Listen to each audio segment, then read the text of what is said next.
मध्य प्रदेश के इंदौर शहर में भी पैगंबरे इस्लाम हजरत मोहम्मद मुस्तफ़ा की शान में गुस्ताखी करने वाले फ्रांस के कार्टूनिस्ट के साथ साथ फ्रांस के राष्ट्रपति का विरोध किया गया। विरोध स्वरूप शहर काजी डॉक्टर इशरत अली सहित रजा एकेडमी इंदौर एवं आइमा काउंसिल सहित अलग अलग धार्मिक संगठनों के पदाधिकारियों ने संभाग आयुक्त कार्यालय पहुंचकर राष्ट्रपति के नाम ज्ञापन सौंपा।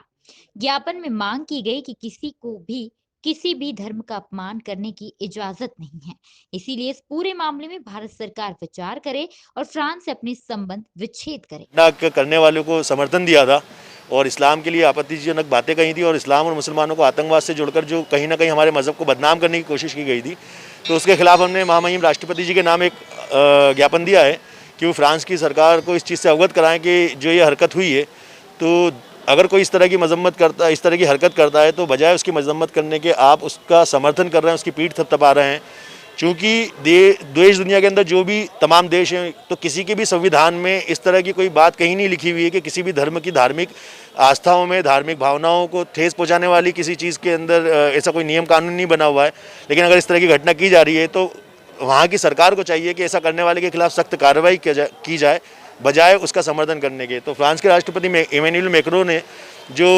आपत्तिजनक बयान दिए थे, तो हमारा उस पर विरोध था, उसके लिए जो गुस्सा था वो हमने जाहिर किया है और राष्ट्रपति जी से मांग की है कि वो हमारी बात वहाँ तक पहुँचाएं कि दोबारा कभी इस तरह की कोई गुस्ताखी होती है तो गुस्ताखी करने वाले के खिलाफ कार्रवाई की जाए बजाय उसका समर्थन करने के। साथ ही हमने यूनाइटेड नेशन के जो प्रेसिडेंट है उनके नाम भी एक ज्ञापन दिया है, उनको भी इस घटना से अवगत कराया है कि जो फ्रांस में घटना हुई थी, जो कार्टून बनाया गया था, उससे तो मुसलमान आहत था ही, जो करोड़ों इस्लाम के मानने वाले हैं वो इससे कहीं ना कहीं तकलीफ में थे, दुखी थे। लेकिन जो उसका समर्थन करके इमैनुअल मैक्रों ने एक देश के सर्वोच्च पद पर बैठ करके जो एक कहना चाहिए अपमानजनक हरकत की है, उस चीज़ का समर्थन करके। तो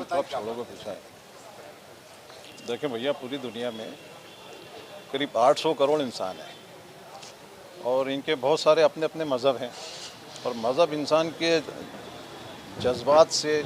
उसके अक़ीदे से, उसके दिल से, उसके दिमाग से जुड़ा रहता है। तो दुनिया के किसी भी मज़हब के इंसान को ये क़तई हक़ नहीं है कि वो किसी दूसरे मज़हब के ख़िलाफ़ कोई बात करे। ठीक है, हमारे यहाँ पर भी अभी देखते हैं कि कुछ बात आती है, अगर पहली बात तो इस्लाम मज़हब तो मना ही करता है किसी दूसरे मज़हब के बोलने के लिए, लेकिन कोई नादान आदमी अगर हरकत करता है तो वो व्यक्ति विशेष की हो सकती है, उस मज़हब की नहीं हो सकती। तो फ्रांस के अंदर जो कुछ भी हुआ, तो वहाँ के राष्ट्रपति को बजाय उनके खिलाफ कार्रवाई करने के वो उसकी फिर तपा रहे हैं। राष्ट्रपति जैसे पद पे बैठने के बाद आदमी ऐसा करेगा तो फिर क्या पैगाम देना चाह रहे हैं इस दुनिया को। तो हमने भारत के राष्ट्रपति जी से भी निवेदन किया है कि आप अपनी भावना, भारत के मुसलमानों की भावना भेजें, और हमने यूनाइटेड फ्रांस में जो राष्ट्रपति ने हमारे नबी सल्लल्लाहु अलैहि वसल्लम की शान में गुस्ताखी की, जो कार्टून छपा, पूरी दुनिया में इसकी मुखालफत मजम्मत हो रही है। हम भी उसकी सख्त मजम्मत करते हैं और ऐसा शख्स जो हमारे नबी की शान में गुस्ताखी करे, उसके लिए हमारे यहाँ तो बहुत ज़्यादा सख्त है हुक्म, और हम मजम्मत करते हैं, गवर्नमेंट से भी गुजारिश करते हैं कि कार्रवाई की जाए सख्त। जहाँ जहाँ भी मुखालफत होती है वो उसकी मुखालफत होती है जो किसी को मजहबी ठेस पहुँचाए, और उन्होंने हमारे पैगंबर सल्लल्लाहु अलैहि वसल्लम का कार्टून बनाकर पूरी दुनिया के मुसलमानों को दिली तकलीफ़ पहुँचाई है। हम मजम्मत करते हैं, हमारे साथ